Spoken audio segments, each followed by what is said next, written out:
Hello दोस्तों, स्वागत है आपका एक नई वीडियो में। दोस्तों, एक सफल बिजनेसमैन बनने के लिए कड़ी मेहनत करनी पड़ती है। आज जितने भी सफल बिजनेसमैन हैं, उन सब की सफलता के पीछे उनकी कड़ी मेहनत की कहानी छुपी हुई है और उन लोगों ने कड़ी मेहनत करके अपने व्यापार को बुलंदियों पे पहुंचाया है। उनमें से कुछ बिजनेसमैन ऐसे भी हुए हैं जिनको सफलता रास नहीं आई और उनका खड़ा किया गया साम्राज्य रातों रात धराशायी हो गया।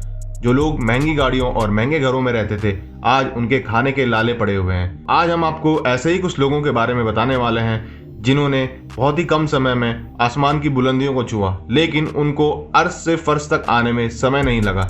तो बने रहिए साथ में मेरे। सत्यम स्कैम। सत्यम कंप्यूटर के संस्थापक बैराजू रामलिंगन राजू का जन्म किसान परिवार में हुआ। बैराजू रामलिंगन राजू ने विजयवाड़ा के कोयल कॉलेज से बीकॉम और अमेरिका के ओहायो विश्वविद्यालय से एमबीए किया। सत्यम कंप्यूटर सर्विसेज की शुरुआत करने से पहले बैराजू रामलिंगन होटल, स्पिनिंग मिल और रियल एस्टेट में भी किस्मत आजमा चुके थे, लेकिन उनको सफलता नहीं मिली। लेकिन सिक्का 1987 में सत्यम कंप्यूटर से चला। अपने शुरुआती समय में 20 एम्प्लॉय के साथ कंपनी ने शुरुआत की और तरक्की की ऐसी राह पकड़ी कि आसमान की बुलंदियों को छूने लगी। राजू की कंपनी शेयर मार्केट में 1992 में उतरी और जल्द ही देश की बड़ी आउटसोर्सिंग कंपनियों में से एक हो गई।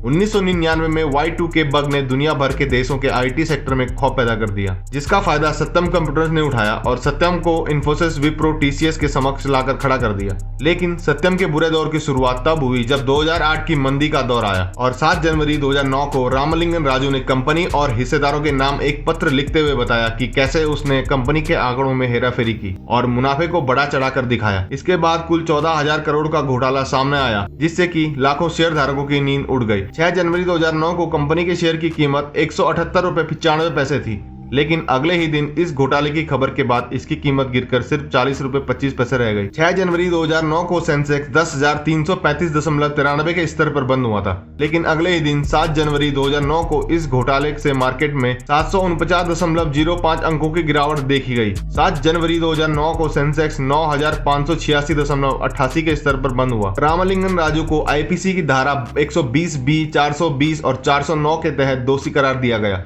और 2015 में राजू को 7 साल की सजा हुई। अनिल अंबानी, जिन्होंने कभी आसमान की बुलंदियों को छुआ पर आज जमीन पर गिर गए हैं। Anil Ambani famous Indian businessman Dhirubhai Ambani के छोटे बेटे हैं। धीरूभाई अंबानी जी ने खुद के दम पे एक एम्पायर बनाया था। 2002 में धीरूभाई अंबानी के निधन के बाद कुछ सालों तक दोनों भाइयों ने एक साथ मिलकर काम किया। 2006 में लड़ाई की वजह से उन्होंने बिजनेस का बंटवारा कर दिया। अनिल अंबानी को telecom industry, Reliance energy, infrastructure and finance और मुकेश अंबानी को petrochemicals, textile, refinery and oil gas का बिजनेस मिला। अनिल अंबानी का काम अच्छे से चलने लगा और उन्होंने खूब कमाई की। 2008 में अनिल अंबानी की नेटवर्थ $24 बिलियन हो गई। इसी के साथ वो दुनिया के 6वें सबसे अमीर आदमी बन गए। इस दौरान उन्होंने अपने बिजनेस को खूब एक्सपेंड किया। रिलायंस कम्युनिकेशन 31 जुलाई 2002 में शुरू हुई। पहले कंपनी 2G की सुविधा देती थी।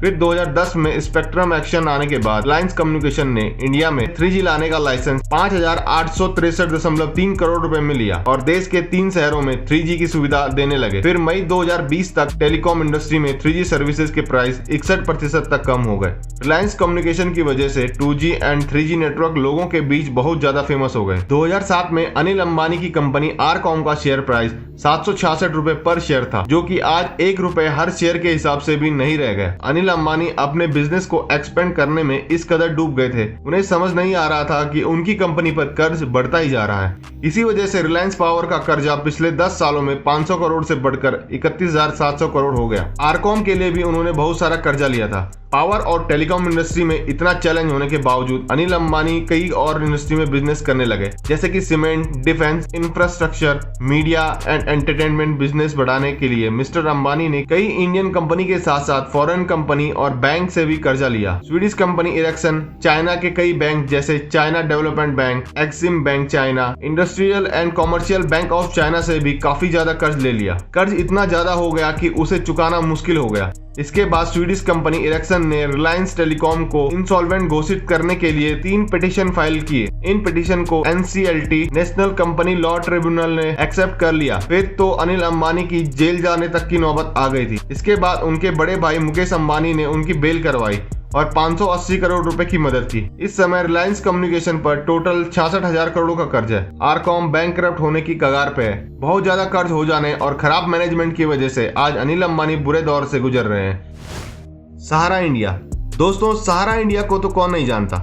हो सकता है कि आप में से कुछ लोगों ने भी सहारा पे पैसे लगाए होंगे। अगर लगाए हैं तो कमेंट करके जरूर बताना। सहारा इंडिया के सुब्रत राय का नाम भारत में सबसे अमीर व्यक्तियों में शामिल था। उस समय सहारा देश की बड़ी प्राइवेट कंपनियों में से एक हुआ करती थी। 1978 में एक स्कूटर से हुई शुरुआत चिट फंड कंपनी से सहारा धीरे धीरे देश के तमाम उद्योगों में घुसती चली गई। Real estate, telecom, tourism, airline, cinema, खेल, बैंकिंग और मीडिया जैसे क्षेत्रों में सुब्रत राय सहारा ने हाथ आजमाया। उनकी कंपनी ने न्यूयॉर्क, लंदन में भी अपने पैर पसारे। एक दौर ऐसा भी था जब प्रतिष्ठित टाइम्स मैगजीन ने सहारा ग्रुप को भारत में रेलवे के बाद सबसे ज्यादा रोजगार देने वाली कंपनी का तगमा दिया था। 11 सालों तक यह ग्रुप टीम इंडिया का स्पॉन्सर भी रहा। आईपीएल में पुणे वॉरियर्स टीम के मालिक भी सुब्रत राय सहारा थे। सुब्रत राय सहारा अपनी कंपनी को एक परिवार कहते थे और खुद को इसका अभिभावक कहलाना पसंद करते थे। लेकिन 28 फरवरी 2014 को सब कुछ बदल गया। 1978 में 2000 रुपए से शुरुआत कर अरबों रुपए का साम्राज्य खड़ा करने वाला सुब्रत राय सहारा सलाखों के पीछे पहुंच गए। उन पर अपनी 2 कंपनियों में नियमों के खिलाफ लोगों के पैसे निवेश करने का आरोप लगा था। सुप्रीम कोर्ट ने सुब्रत राय को 24,400 करोड़ रुपए निवेशकों को लौटाने के लिए कहा, लेकिन वो लौटा नहीं पाए और धीरे धीरे सहारा डूब गया। Cafe coffee day. Cafe coffee day यानी कि सीसीडी एक भारतीय कंपनी है और इसके संस्थापक वीजी सिद्धार्थ थे।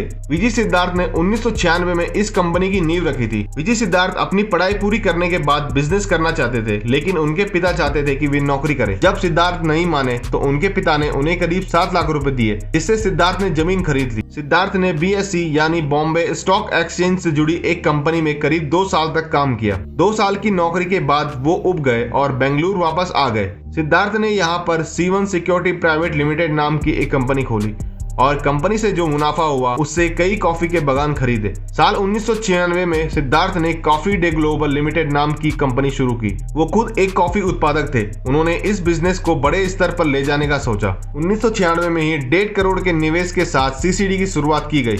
इसका पहला आउटलेट 11 जुलाई 1996 में बेंगलुरु में खोला गया। तब कॉफी डे में एक कप कॉफी की कीमत 25 रुपए थी। सीसीडी ने नौजवानों को खूब आकर्षित किया और धीरे धीरे कॉफी का चस्का चढ़ने लगा। सीसीडी के आउटलेट जल्द ही अलग अलग शहरों में खुलने लगे। सीसीडी की कॉफी उनके बागान से ही आया करती थी। कंपनी की तरक्की के बाद सिद्धार्थ की परेशानियां बढ़ने लगी। दरअसल सीसीडी के मालिक पर इनकम टैक्स डिपार्टमेंट ने 700 करोड़ की टैक्स चोरी का आरोप लगा दिया और मामले की जांच पड़ताल करने लगी।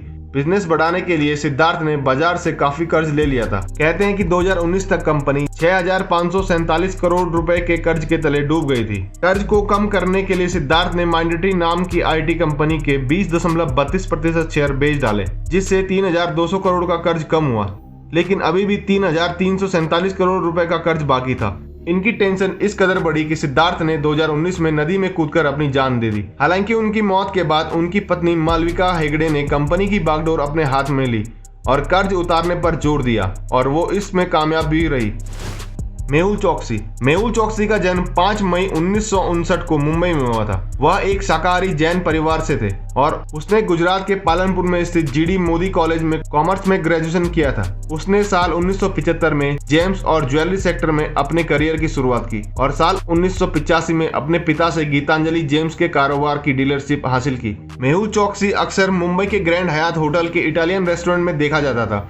वह अक्सर अपने विभिन्न इवेंट में अपने उन 26 फिल्म स्टारों में से किसी न किसी के साथ फोटो खिंचवाता रहता था, जो कि उसकी ज्वेलरी ब्रांड का एंडोर्समेंट करते थे। उसे काले रंग की मर्सिडीज ई क्लास कारें पसंद थी। अमेरिका का सैन फ्रांसिस्को उसका पसंदीदा शहर था। उसने अपने कारोबार से करीब 70 ब्रांड डेवलप किए थे, जिसमें से 20-30 तो काफी मशहूर हो गए थे, जैसे कि नक्षत्र, D डमास्क, Gili, Vivaah gold, Sangini, Maya, word of stone जैसे मशहूर ब्रांड गीतांजलि से ही जुड़े थे। गीतांजलि के संगाई और बीजिंग जैसे शहरों में 20 से ज्यादा स्टोर थे। गीतांजलि ग्रुप अपने चरम दिनों में दुनिया के सबसे बड़े ब्रांडेड ज्वेलरी रिटेलर में शामिल हो गए। यह अपने करीब 4,000 शोरूम के द्वारा ज्वेलरी का कारोबार करते थे और भारत के संगठित ज्वेलरी बाजार में इसकी हिस्सेदारी 50% से ज्यादा हो गई थी। मेहुल चोकसी इस ग्रुप के चेयरमैन थे।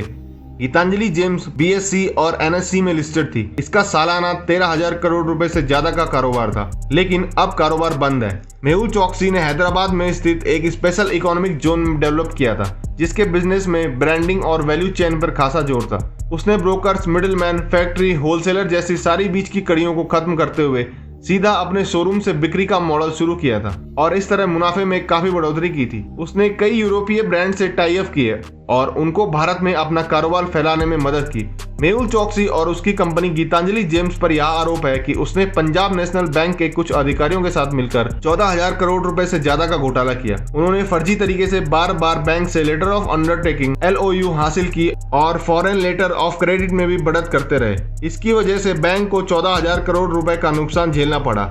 इसके तहत PNB के 2 अधिकारियों की मिलीभगत से फर्जी लेटर ऑफ अंडरटेकिंग हासिल की गई।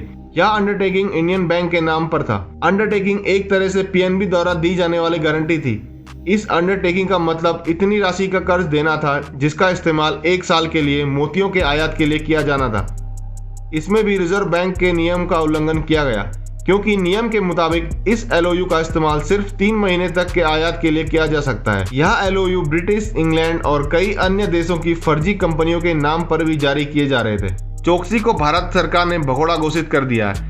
उस पर मनी लॉन्ड्रिंग, धोखाधड़ी जैसे कई आपराधिक मामले दर्ज किए गए। इस साल प्रवर्तन निदेशालय ने गीतांजलि ग्रुप के डायरेक्टर मेहुल चोकसी की 14.45 करोड़ रुपए की प्रॉपर्टी को कुर्क कर दी। इनमें मुंबई गोरेगांव में 1460 वर्ग फुट का एक फ्लैट, इसके अलावा गोल्ड ज्वेलरी, प्लेटिनम की jewellery, diamond, stone, pearl, silver necklace, घड़ियां, मर्सिडीज बेंज कार आदि शामिल है। ईडी इससे पहले भी उनकी 2,550 करोड़ रुपए की संपत्ति कुर्क कर चुकी है। दोस्तों, अगर आपको ये वीडियो अच्छी लगे तो प्लीज ये वीडियो लाइक करना, अपने कमेंट करना और चैनल सब्सक्राइब करना ना भूलना। धन्यवाद।